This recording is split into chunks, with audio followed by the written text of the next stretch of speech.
MALAU mau kota i Latu fiena fio mali hau eki mo le Tonga ta ko kota me war fitu ponima mo live stream my Broadcom FM broadcasting e a historia ko ni ki Uafu Taufa'ahau Tupou ki Nuku'alofa no tantari ko ni tu tamai Vaka fa Moimoi taha i kola tahi ko ia i Tonga ni ko MV MALAU ko Vaka ia MALAU fitnima shipping me ewa Vakanya te taimeni ke waka wofi apito magi Uafu Taufa'ahau he taimeni hangi hate sio atuka waka meiri mari hina kulokula lano ke fukai tahi bea kulokula mo olunga apito ka whafofa apito te wakai ke waka mita whanoa lolo mita hango full whalahi ka pase stolnga ni manoa lawa o heka ke ai koe waka me Korea Tonga South Korea ko tau le nau fulang mai fu mai ngai tau langa wa o mago ki henu ki whamaboba ngai nau heni ngai tohi whamoni me taulanga be po ke kastomu ka ma ai ngai sino ko ia an pure anga no honga whakata aho whafo whaini malu aupito anu walo whai tai mini ba i Uafu lo tonga no oe wa ma papa pe ki oro waha ka koe ni whakahuhu mai ai MALAU he tai mini ka waka koe ni o koe lafa be te wakaiat koe ki ai tai mini te kwai na tolu matala po kai ki ngai ta Vaka ko ngala la pen ko la ke ai lolo a mita e whanoa para mita ngo fulu ka pasis to ngai ni manoa toni e te tupu o fai ke misini me ta fa ko ia te wa to na yangi ani tu ta mai a honi foki fa te tau ke se ko ia o ko mi tuaka ko ene tau me be ni ta tari ka nga e wo na ni ta mini fono o pito foki Uafu Taufa'ahau ta mini ka mamata pe a ko e ta tari ko ia na fe lo ke pe mo fa no ta poki o Vaka pe to ki tuk mai a ho e ka Tonga e ai hono hopoki pe kwai in Ualofan pe kwai be ke fono ka ko ni ku ma mari mai Vaka ka wene fora wabe abuito na ra ko ha ko mai foki e tu ta mai he ta hawa ka ko ni ku riri wani ko e to ni minte wa ta ha ke ta ha ko Vaka ni ku mai he ta mini mitana be e te ni manoa me he fo mata ko ni ko e tu fe ni me he Uafu ko ta bot ko ki uta e Uafu Taufa'ahau ka ko hu ma mai ni Vaka ka of mo ne de Vaka ya tu ki ai to la fu me ka nga ko me e wa na te be mo tu e me ta ko ia ta ka mo ta ke mo hu ma ki loto o ata fo mata ko ni mo to ko mo me mai he live stream mo mata ata ko ia Vaka ai fo ko ni le hu ma ko ki loto i he tai mini ken ko ma ki he taulanga e hu ma ko e ki ava ki loto ko ki he tau ko Vaka fo bito ko e tau kai tu ke kau waka na o ia ka kau waka I olunga na waka I beka ko ni ko e uno ma bene waka ke ofi apito mai ki Uafu e tau waka ko ia ko a historia ke fonga to kon la ke tak mamatang tu ke hange ai kau pasesi te na nga ki mai fu e fonua io no mai me e o mga koloa e ave ki e wa ko fo la kalahi apito ni e waka ke ko ni me fota makwa na tula e pa ko e honga Tonga honga pai mo pe akula ne hoko me ai pe ke ko vitahi wa ka ko ni ko e Vaka ni ku ofi apito mai he tai mini ke te Vaka di to ta ko to ben me ki telefoni fere be na live mana faita e mo ta fa kilo e te Vaka ko ia ke ta fa ki ko ni ki ta sio ko ki ai ka ko ni ku ofi apito mai ki Uafu e tai mini e koe hoka e tauanga koe e tawa koe ni e tu hifoi koe ia a e tau moa e waka ia te ne maanu koe ni tai mini ki olunga koe waka lahi au ito se waka ia tupa koe pe hoku mo e misin hiki I loto maari e waka koe ni ke he me u waka koe ia ki mo atu o koe pe a e pum anu ki olunga o fai ake na ngai fuskoroa pa tu e pepe mo e tawhaaki o kuia e whi aro ake kau Waka i o lunga i tawhakpern orat me ta mo a ki moi ka tu kaidu ataha au puta he te ki sio te taimi ni pe ki i o ngo tuanga koe tauraka ngo taurarahi o tawhaki lo ua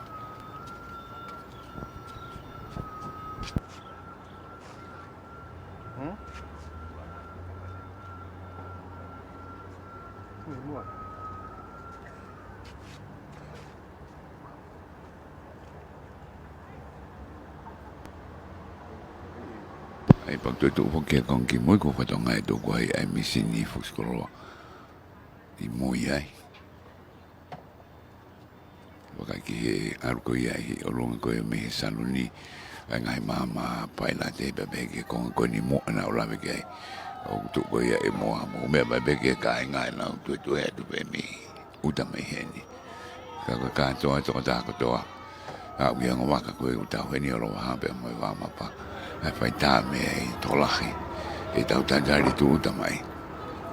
o tau waka wha Moimoi taha ki e whola tahi i tongani ma alunga ambitoki o lunga e te wakai atu me heni whakane taru ene ka waha mai me i kore Tonga fo mai ngai tauranga pe urak mai a ena kuriha ke ki uta toi ko e meni te taha fitu ki ngo frumataha pe un ka waka e oi o lunga ngai mai a ko e geri fo fa pita te wai ko ke waka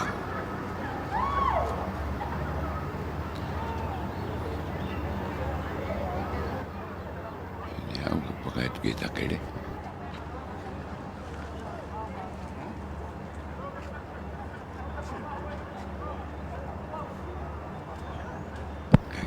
fusi ulak mai na liko e ki uta almari pe Nuku'alofa ini ko ni kau ki tang mosi be oha kau ku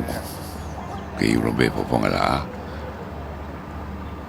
os be pe tu tang mosi ko to lo la yang ngela ta min ki mama ni pe ha ko ya Vaka ya ono mai ki ko ta va po va ki Nuku'alofa ta kere kuna kulukula pela hina sina koe Vaka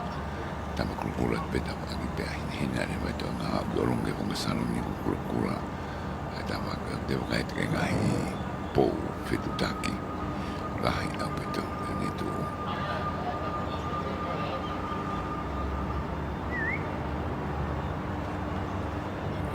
sus mai be ya lo que está muy bueno lo que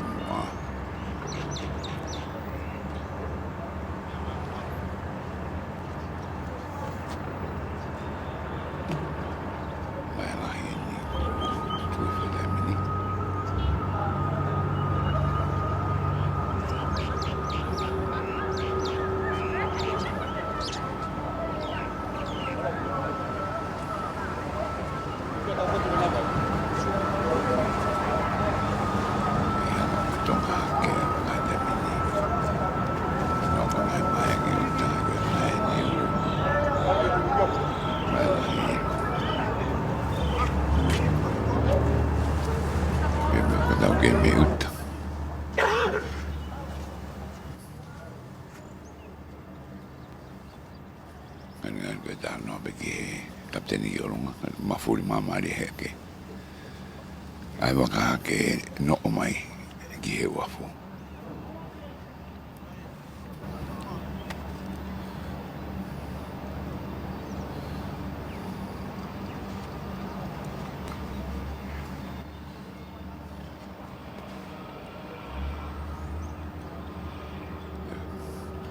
halo mui mama ri begiuta tokolahi abita na dol ko ye ka mamata e ahoni tamai wike kau ngai wike tarbe foge ni tau fo mai ngai ka tonga ke o kuma ke ka pulu mai tala kini be mo kana ta te wa ke tau pong i final ro fa na wa ko ia ka pulu ko MALAU ni uka Moimoi ia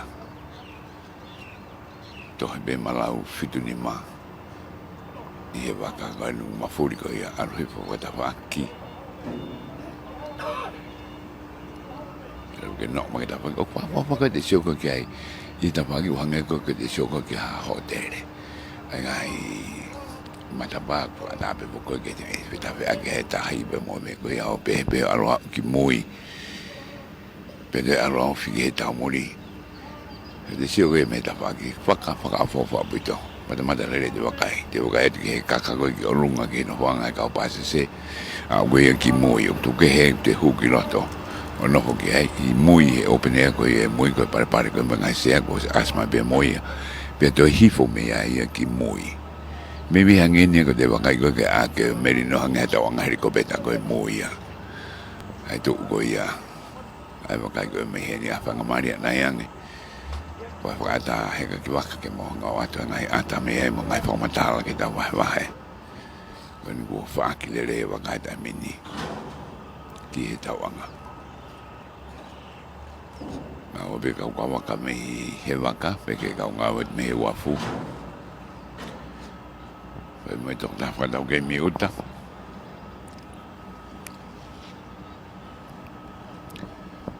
MALAU fit ni mai ia ini tu uta mai ko ia ke Uafu Taufa'ahau ia pong ini te ke ma programa pada tau ko ke fo matala se ko ia o MALAU fitu ni ma shipping vai be mo o Latu I he hoani ko en ko tu ta ai MALAU kin Nuku'alofa mai programa ke he no ufi tai me fe flowa ke mo to kai ki olunga ai tau mai ko ia o Tonga fa ko no no ko ia kapten Vivi ai ngai pualan pulu I olunga I loto ai ko Vaka half mo ia ko lifeboat okay mo me peta ai mo con ko na ula ko hanga ta wanga heri ko peta ko de Vaka ngai lopa ko ni na tu hifa ko ia pa ko no ostu hifa da min mo ma da pa ko lopa wono ni o mata fa kilo wa e io non fossi anche mono tu hifo quando mai dove ngai container I lotto ngai fare ari be ta uma mata ki ai proprio come ngai se ko ia I moi devo kai ko ki ai ko che ngai Vaka ata dolo tong fola ta mini uto ki olunga apito I olunga ai fu ko a lotto Vaka ko ni o tu ta dawat me ta dawat be mo lo Vaka ki mo ia e ko te dang pe ko mo pe ki ai pakai ko ia ko ta me misini hiki ko tu o lunga abito alo ko reida ko ia I o lunga I saluni ko reida o ko ta hasisi ni nga o ta mini pe me reida la yang abito ki o lunga mi vai o bela ko ki reida ko nga o ta mini pe ki moi be fo nga saluni ai ko ngai mama ko ni fana ko ia ko mama fa ta bo de o ki o lunga abito pe ta ai fo ko mama o ngai mama pai na de be ke kon ko ni mo na la be ke ka mata fa mata la tu o fi abito ma be mata pa de ma fe mama ta tu ma ke pe ki bo ko ki o lunga ko de ka ki fu Vaka ngai misini ko ni no fusi uma e be mo lopa ma lo be ngata pa ki o lunga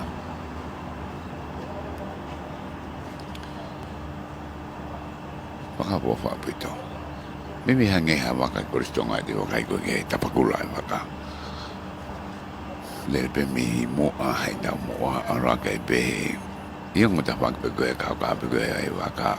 le pe wa ki mo tapakula ko ki o lunga I lo to mari e pe to tapakula ko mo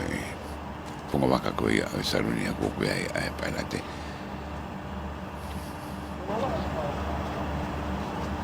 pe I mo ko ia I he paina de do ebe mo no po angai ka kapase se tango tuai o si a ai beba mo ia malu abito te ke tu ue ka ke awan ko mo pa so ata ko ia o fa na de ko e Vaka I olonga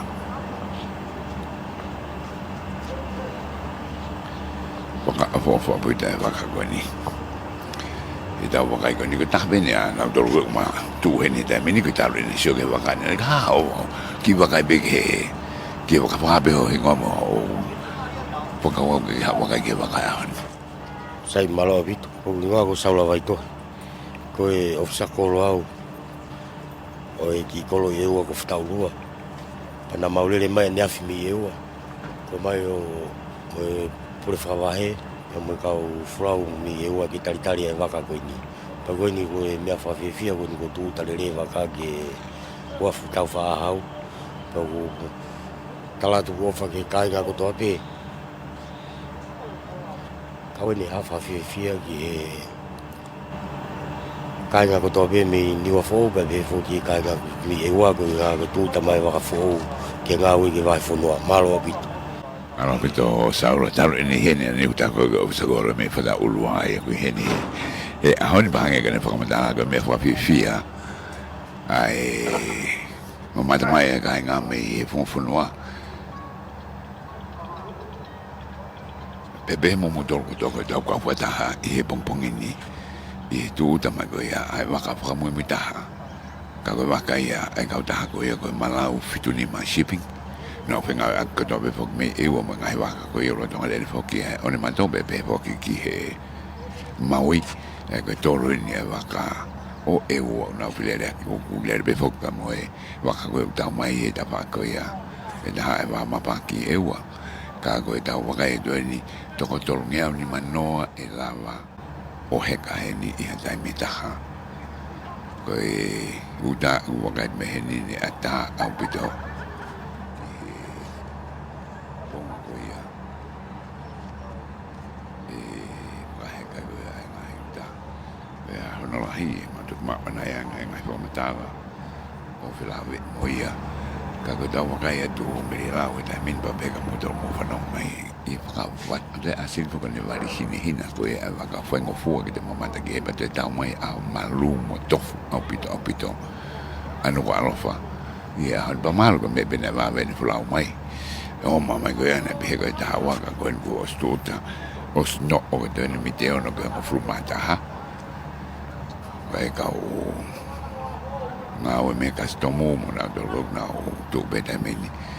I matabago ke o mamata kiloto Vaka ko stuhi fo ke tapon ko ye mo pa ku ia be mo e pure fo wahe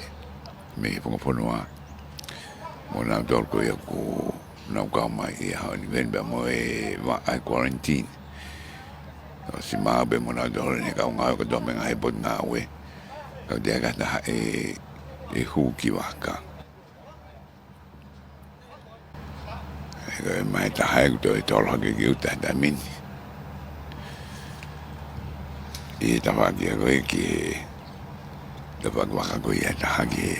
lo to ta ulanga be ki ta da Vaka ko ia ka ka fa ngok ta nga ma o pe hono ai mo dole ka nga ko VAHEFONUA ko mo Vaka ni ko to uta ma nga la ko sa ula ni nai ka me fa fia da Vaka ko to ko ia honi ki tu da mai Vaka ko frau mai ngai potai ke me ko le Tonga pe ko tu da ha mai ki ta langa Nuku'alofa no o ki Uafu Taufa'ahau Tupou ki fonu be tu tola ko ka kai ta me tu ape ai na o mai ki a wa historia ko ni telefone do da do be fa na faida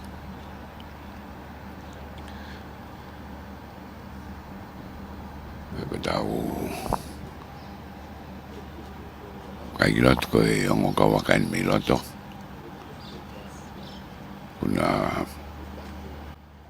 a mai be ki nga o be ngai me be ki to mai me Vaka ai ko ngai ni ko me ta puni ko no tuang men ki lava umelele o lele be ko ye ki o mamata mai I live stream mo do lele de mo fa no me be ke pat pato ngai ko nga la nga tu I vitamini Porque fue en Ofua, ahí fue a Heka, muy fue a Hif. Y Vakani.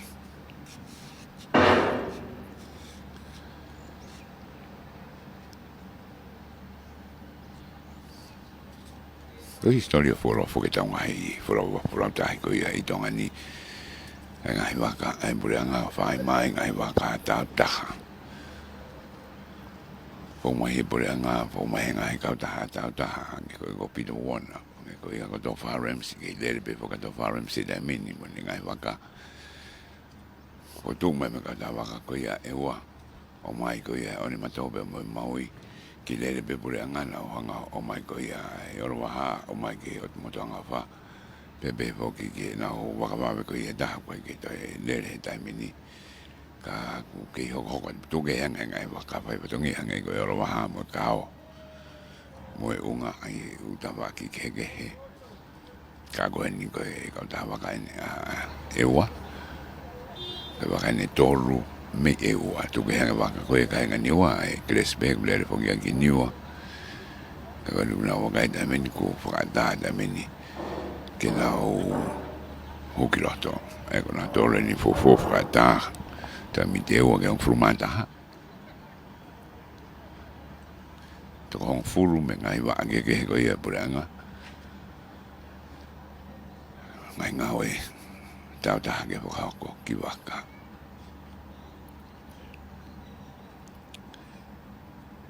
Kakan ko ki oronga o alu ko ki na wanga ko pasa se o ki make me o waka ke de forma ki te roto me ko e uta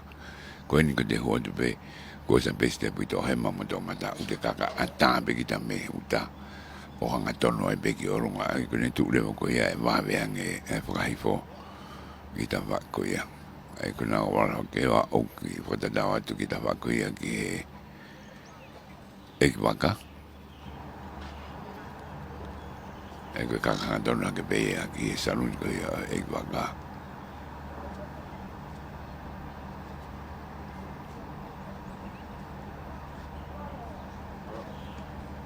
Nau Whiroaki. Mo e kateni. Ko ni whakawhi ia toa he kaunga ke na o hugiloto. Ai mea whakanga e beni. Pea bepoki. Ki he kina tolko ia una wa ko ia ki lo to ko muy dai mai me fa da taha ai Broadcom FM broadcasting ke muy ko ia wa kai ki ngai ta va ko ni i he Vaka e mo me ko ia ko huat ko ia ko e o container ko lo to ko de huat be ka ga he mare va ta ko no se be ma fa da ni ro kamata kaka hanga tono ke be ata abito me heuda ta vaki o de foronga do be hanga tono te ke ste boko ai go ara ke go ai go a waki ai te malunga te tau ki te mo container ata abito ai tu wanga uta pe kaka hanga tono ke giolunga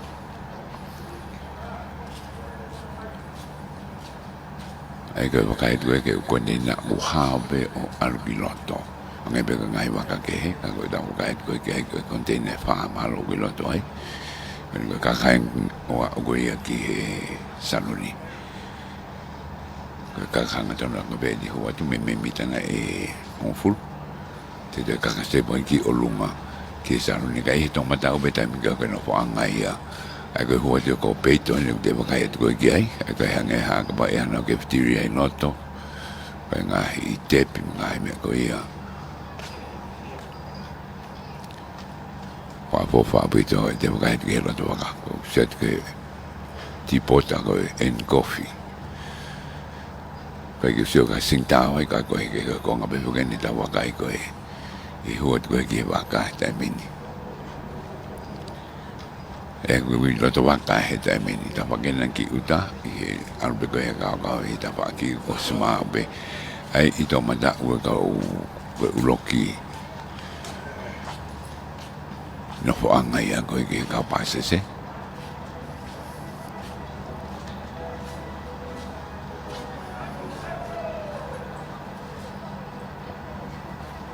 te wakai ke peke funga waka ko ia olunga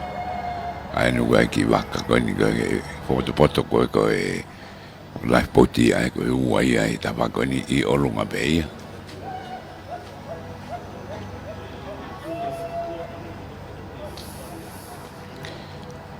ka ko no na o peke whakata mai e ngai whetu katoa ke huat kai whaita ke ta moment ko loke ni o e Vaka ka te wakai mi orunga me ku te mamata kotoa hipo a ta ko ia I orunga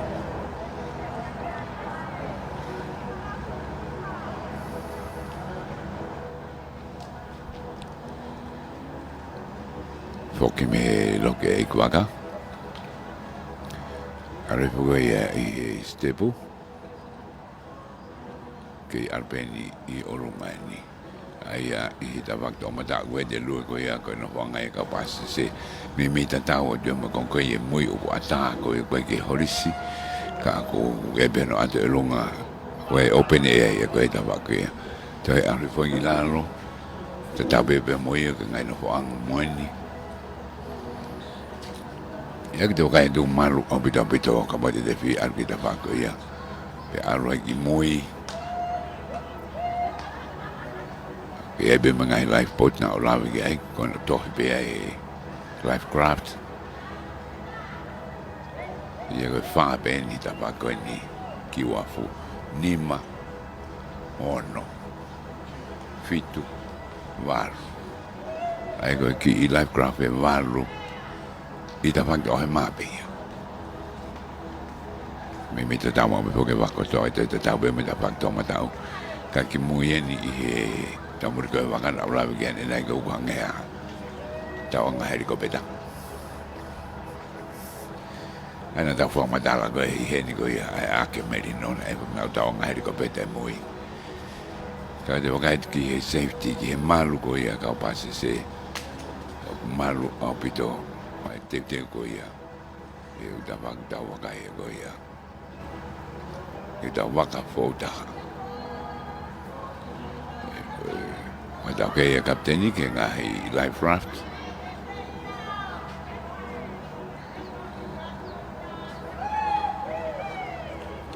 Kai ngai ne fonga fono ana taulunga me te waki.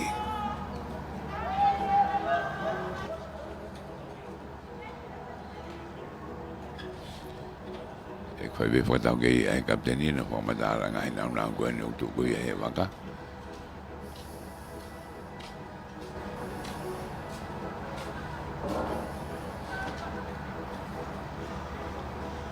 Maro o pitu me whangi aga ta whangi I olunga ni no whanga ko ia na tolu kai ki nau whehu piloto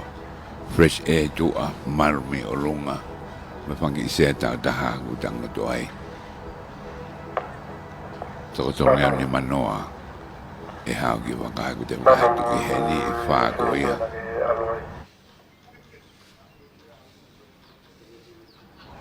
o me mei he teo ni mga furu pepe konga ko ni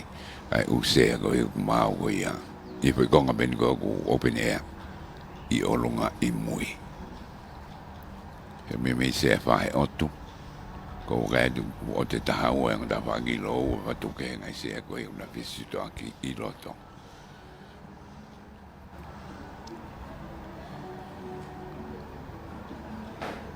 e ko loto waka pe genu ke e faita ta waken ko ki loto tahi ke me ta tau me whangi Vaka life craft e argo I olunga ko me wakaleta I olunga ke he pe me whangi Vaka ko ke whangi Vaka ko I me popoto ke whangi Vaka ko ke lava mafuri na whakari aere de mau heni ko ia he tu utama ko ia e Nuku'alofa e Nuku'alofa ia ke whangi Vaka ko ke lava mafuri I olunga ngai maga ngahi puha o hila beni ai Vaka ku tuku marbe orung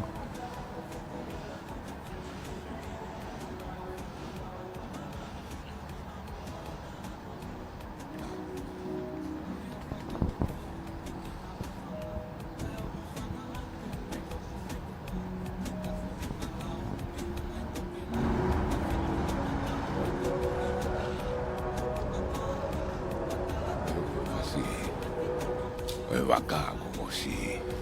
Maui. Ai was mai ki wangareta ko sa beba mo misini was mai tapili. Hifo me alonga ko hifo.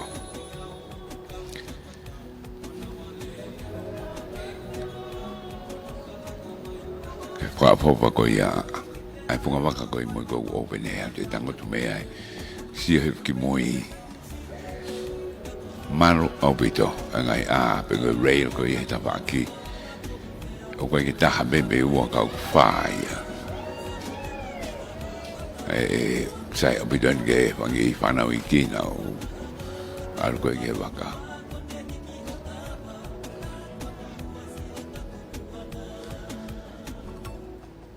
ai ko ta ka ko ye ki o lunga ko te hipo pe o Malu Obito la pe al ko ngatono ki laro ke ngai no wanga ko ia I loto ko ia o kumalu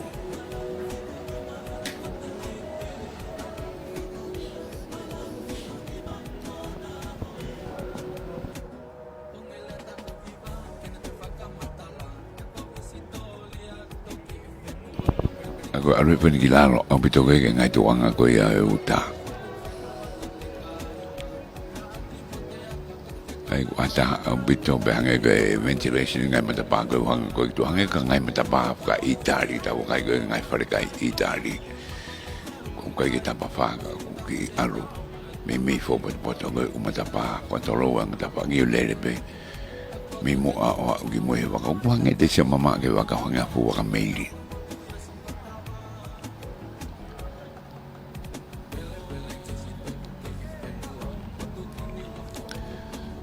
I mo tolko ko me mai he live stream ke ngai mani ka fo mata be na do me mai de jo ai mau ai to ko da ba wa ngai ko ki he pare ki ko Vaka o ko ngai ke ana ko do ga ke o de he ke ya la ka ho ko ya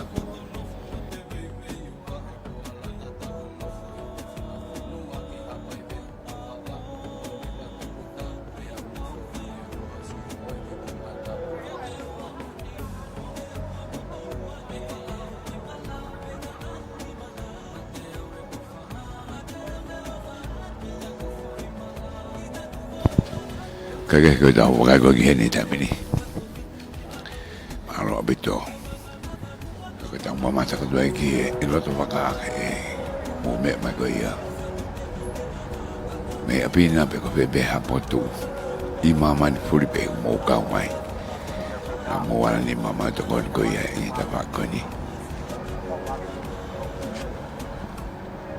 ka ko hel fok pe mo te vita mau me he MALAU fiduni ma shipping te vita malu ma dola wa ki honi ko hai ngo ingar ke ai fi hui ko ka ko ta wa ni ke ta wa ka mo muita malo pito sias pe ko kore ke u fangat mo ai ta wa tap ka to ko ngawe tu aki be me fare de famo fare kai ata be nga be nga hria mahin I he pota no ko no fai he po ni sa si ke a fa ko lo ai ni a pe o fa fita ko nga ko misi ko ni ka nga pa mo fa na wa na nga we tai mila ya o mai ai ki na fa po ki project ko ni sa si ke fa mana tuata pe mo tau fitu ni ma ko ni fa mana tu VAHEFONUA fo mai ka nga pa me to ma mau ye VAHEFONUA e wa ka ko hi ko nga hi ko hala fono pe ya le ya pa nga we fa ta ko ne Vaka ko to ki lava le ye ne no fa kakato ai nga we ko no fa na ki e fo lau mama o be ni ka we no o tu Autopilot mga fe mau ke safety Vaka e ko fo lau lo fo wo a ne wat wo ai talo hanga tonu mai Vaka pe mi ko rea ki Nuku'alofa ni pe ne ona ia I va tai mi ko ni ne ki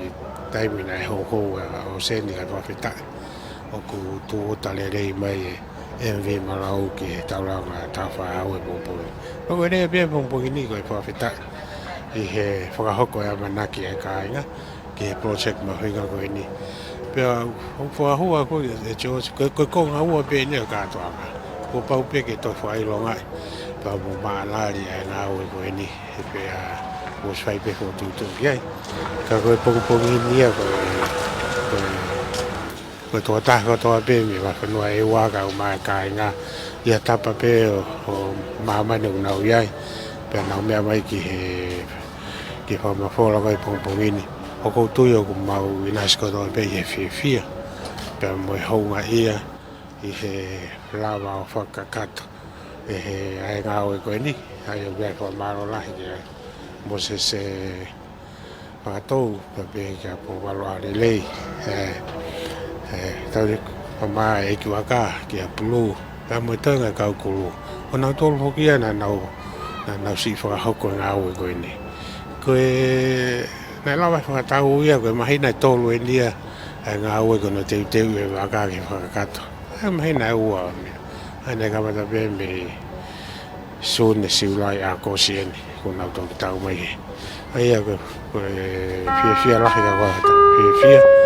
i he lawa ke mau mai fumea ngā oe whakafuofa koe ni. Ke hoko atu aki ai huafatongia ma VAHEFONUA e ua. Alo te te vide ni tu ko ia gua ki whakau bepe kamata wholau a whe ai Vaka. Koe pōrang whanganga koe taimi ni koe a pongpongi kamata ai whahifo ngahi. Koe hau koe ni whoki sausi ka pati ke whatonga i ke Vaka. Au kia cheng chei nai whaai. Aia nai whone ute Vaka pa whawhon me ngai konteina koe ni. O nau utu pehe waha mo nau hao. Aia koe whakaukau maari hoki hene uku. Koe uhinga whakaukau le George. Koe uhinga o kukei whaikatama ki pepo ke VAHEFONUA e waia he tuka whakapausa. Aia u kau pea mo e misi. Uhange koe tarano koe. Koe fo i maka e taha e lawa ke mate fo i manpuna e ua. Aia koe whakaukau ia e hoko atu lewa ia ki ai ke whakaukau ha wheitu. Ke lawa ke langa i ha pausa pa mai VAHEFONUA. E koe ongo koe whetu taki. Koe makaturiki ia ke whakalaka i he langa whai ekonomika mo e whakasosiare a VAHEFONUA. Pea koutui koe ne lawa solova e ko whai palo marema koe ni koe futoko ni lahi ke VAHEFONUA e ua. Eke? E kamata. Na alu me whoke ngo sawe me pot ngā ue o whakakata ngai sawe e maa pot ngā ue. Ka koe whalaite e kamata i hana whaosi e sawe e pot ngā marini pa koe tauranga. Pea ke mau e laiseni koe ni ai Vaka ki wholau ko tau VAHEFONUA. Pea whai me ngahi ngau e wika hau ki whalelei e. Hawa ki mea whi mau e whalelei. Pea ia manaki koe e wike koe hoko mai e hopokia e Vaka pea kawatai pe mo ne huafatongia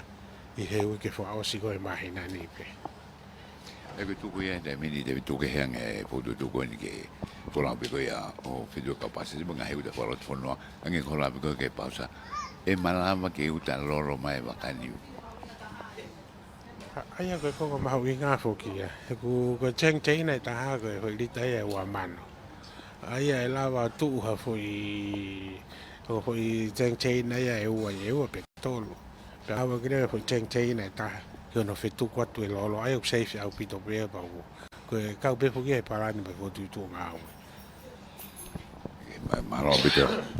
Te vita maro mai ngā heo ngongo. Ko whiwhia koe. Ke hokat beta whenga aki mo e walwhit poini mapa mo e kautaha waka fō koe. Maro apito. Te vita la mau me he komiti ko ia ai MALAU fitunima shipping. Ai kulere ko ia i he taimini. Mau ke heni me whoke taimini ko nuku tutuni ki he mau whaitake ki hifo mai ki utaka whakakata ngai ngāwe ko ia. Kaya kutoa kuen ko whakata mai e kainga ke na huma ki loto e taimini. Maru bela to heni mo e whiwhia ko ia hitu uta mai wakange ka rawe ko ia. A te vitala mawa ni nai ange ko e ngawe maro me ngawe whoroa nei o siwai ngai whotu ko toka ko ni ko wako mai. Ai MALAU ki Nuku'alofa, ki Tongani, ki he Uafu Taufa'ahau Tupou e ke whakamuke ki tau wahe ko ia i he taimini tau i tau wakai ko ia i heni i taimini ke tu uta ko ia ai wakapange ko na tol koina e whamata ahoi ua ni tuk whalau mai na te hanga uta mai ngai tangi lolo aina tau wakai ko ia ni nai nai asi kai e tangi lolo ia ko ke na hanga o utupe e wakahe na whalau mai ko hanga tonu pe mei ko le Tonga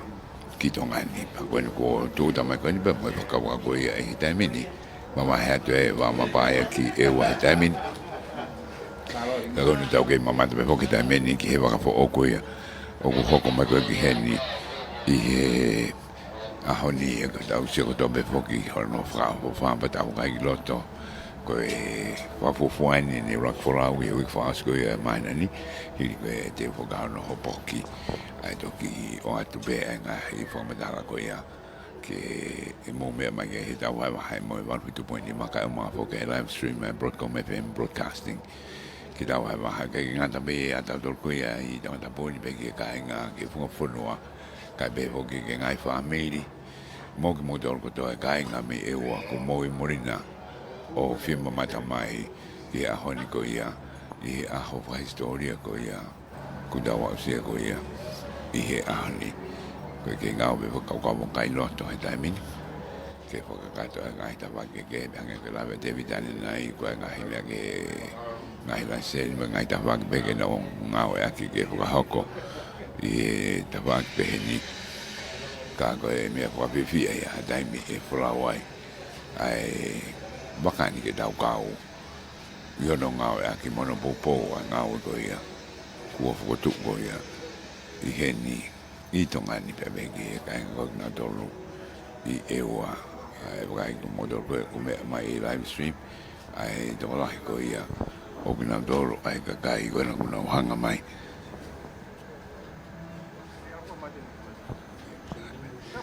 ai ko e pe ko ke kai ko na tolu ko na o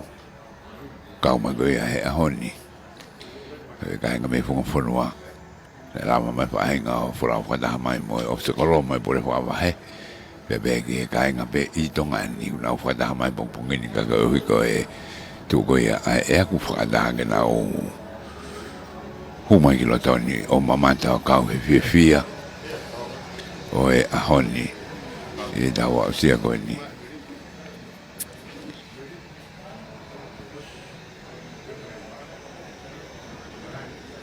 kai ai to la ko ya bong bong ina ida mena kina foki u hala ko ya nehu kai mai ko ki mo a i he te ki ha fe hi wa he bong bong ni ko tu wa u ha ka ko no e ki asmai ai me a he te mini ki a fi mai pe ki popo o mai he te mini ka ko da so ka da ko ya ka ko e ai ta wa ga ki e lok misini ngai ata ko ni ko ma mai miloto ki dau mama te ki ai no wakai ko to ko ia o e ma fo o gue ku dau sia ko ia i he pong pong ini e hoi ko fini bene taru na uta olunga ane ue asmai bego e Vaka ni marino ane huluna o sta ulunga beheni ka koe no kata o kina dor ke na lava ki mo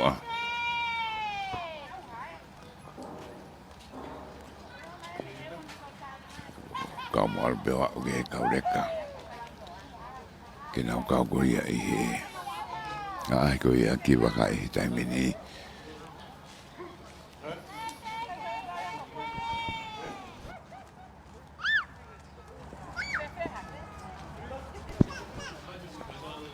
ke ka ko no o ka e gai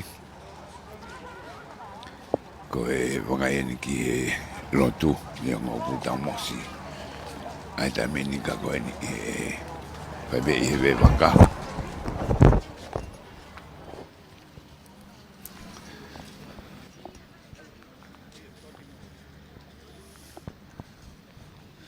to ko be ka nga ko ku na he ni ta me ni na do na kwa mai ke minu wa fan ba wa na do ke ne fla mai me e wa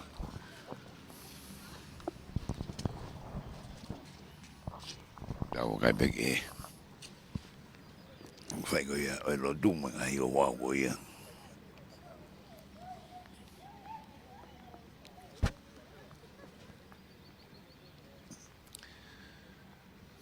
alu finga de ma o microphone ke okay ke wa go ya ai lo tu go ya o e ka tongani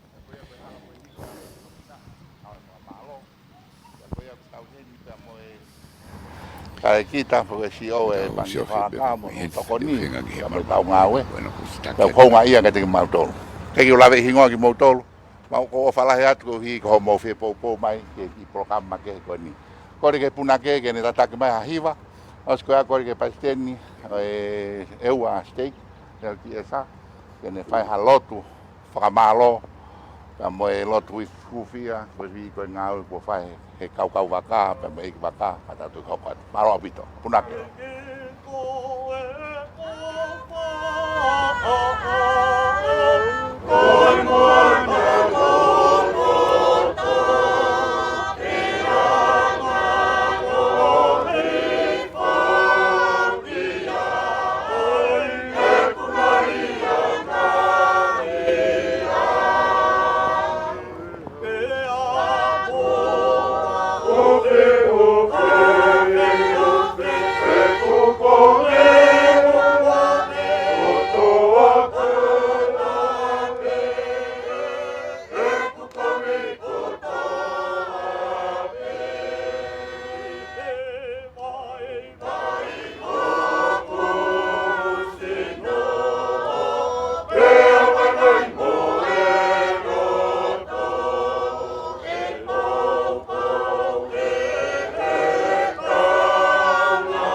tua mafi ko mau tamai anga ofa ke a fihelang.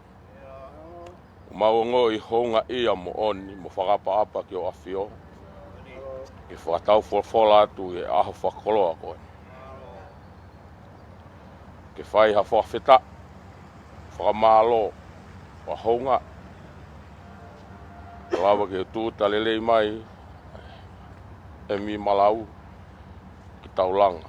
ki VAHEFONUA. E tamai he wani, o mau hongerea ke whaha ke mau whiawhia, me mau honga ia, me uhi, me ala mai o tō kup mafi. O tataki ki mau tolu, I he palani me whotutu, e lawa ke au sea, o hataimi ke I heni aia. Mau whaha ke o awhio e mau honga ia te hanta tau, ko I koe ala ofa ko ke whai. Ke kapteni ka mai kau Vaka. Olo Tonga I nau fōua e waha noa. Mau honga ia ko I koe tareniti, tau kei. Ke whakoloa ki nau tolu. Ke nau lawa whakakato e ngahi tau mua me palani. Nā mau nofo whaamu me hangeha misi ka ko hoko ia ahon. Mau whakamalo atu ki o awhio e tamahe wani. Ko mana tua ki mau tolu me ngahi moto e tahi. Mo e mau ngahi whakaamu. Mo ke whakakoloa ki mau tolu ha ngahi taukei, mo ngahi poto kekehi, ha ngahi tawhakeke. E ahoni ko tākanga whataha mau ngahi whohe. Ke lawa ke mau whahakohanga aue. E au sia he toko taha ko toa peha whiawhia. Ai a koe mea koloa maha ingai a te mau lawa whuaki ki heni ike. Mau whiawhaha e mau honga ia ki ho awhio ko ui koe loto tō. wo ngata ngawe fataha na ma hoko ke lawa whakato mai wani mo fa malo ke afio ko hi ko ngai family ok na tolu na folau ko filolau na fai ke na ke katak a honi ko tu tamai ngai me mi pa na ngai family ma me fa fifi mau fi fa ha fo ki ko afio ma ho ngai ko hi ko ma ngai family mo ngawe fataha glawa ko ma fai mau korea ho lau maari e tama he wani ke ne tataki ki mau tolu. Ka ua ko maua o ke aho e hopo ki ai e wakani. Ngai ngawe mo ngai mea ako mana ke whakahoko, ngai potu ngawe ke heke. E whai ki ai e whakatangi mo whakahe mata. Mau korea ho tokoni ke whawhainga maari e ngai mea ko tape. Ke lawa whakakakato. Mo lawa maua usia ngai tau mua. Aia na mau nofo o sioloto mai ki ai. Mau korea ho tokoni, ke kau whataha mo kina utoro e komiti, ka mai pure. Mo toi ngā komiti, aki ha ngai whakaukau lelei, ma ngai whakauto uta. Ko hui ke whakakato, ai ngāwe ko tō peo au kia aho e poke ai wakani. Ma korea tāpu aki ma kehe mai e Vaka, ka mai meti ko ke whoke kau ngāwe. Ka maaho nau ngai family. Fua ke ngai tāpua ki nau lawa whiawhia ai o whakatatau pia mo whinangalo. Mau kore ki awhio e tamai ki tāpu kina ki mau tolu ke mau ongo ia e loto hou ngai ia e tō tako tō ape. Ia mau lawa ai o whewahe aki ha mea pe o mau. Ko hui pe ke mau whakaha ai mau whakalangilangi o awhio. Ko hui ko ngai tare niti ko ke whakolo aki mau tō. Mau kore whamore more ko awhio ko hui ko mau ngahe tae maa usia mo mau ngahe tō no whai ho au. Mau korea ke tataki mau tolu e toenga ngau e mau whahoko. Pea mau kore eni i he wafa tapu alo ko si suko kalaisi. Amen.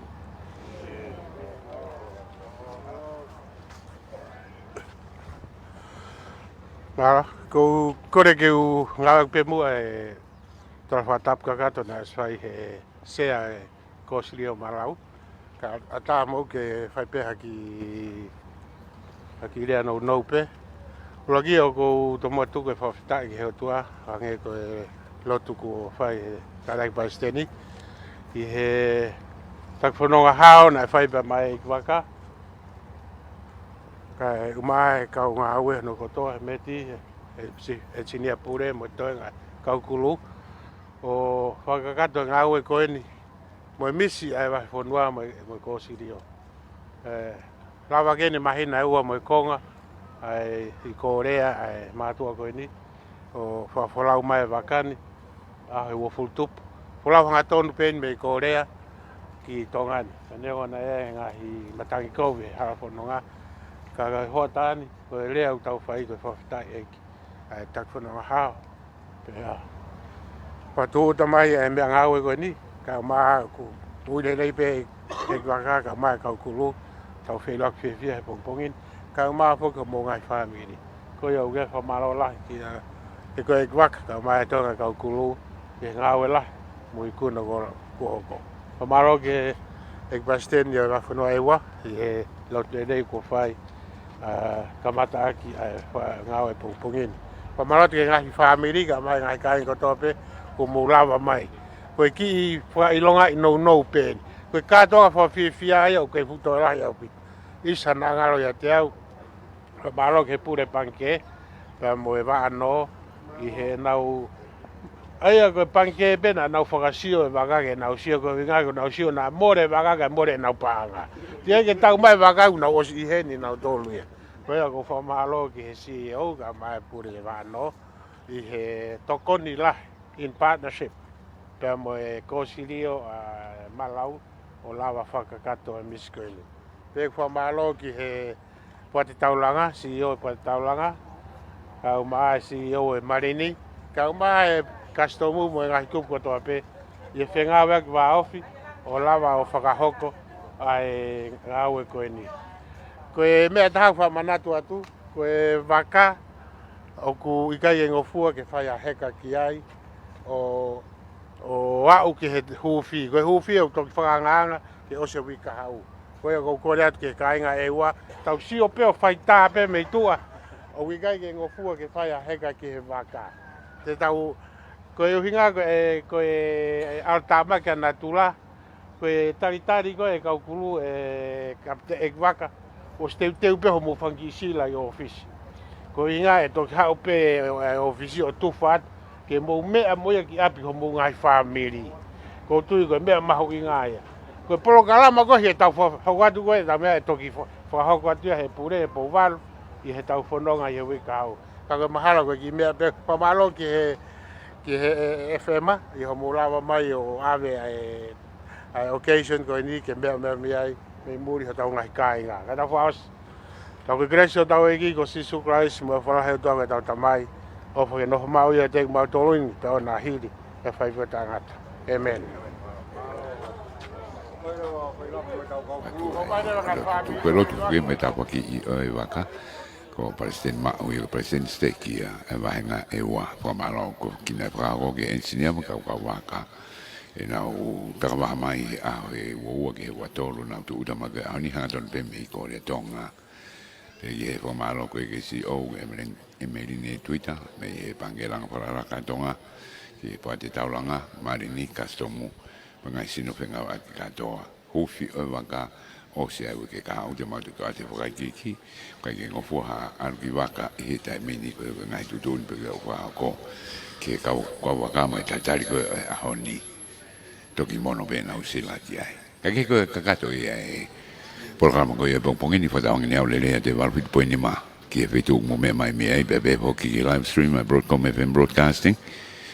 ka whai patungi a te pongi ni me toki ko i a Nuku'alofa i he a honi tu utama ko i a MALAU ki he taulanga Nuku'alofa to ko hoko te ngai programa te wā ki whaita Webster Junior Lea pita takafua Aripate Junior ki sina Whatarevu tui fua Mesake whamo ki oa Risa te tana tohi Me wafu Mo tau wakapo Kua sa Vaka Mo mea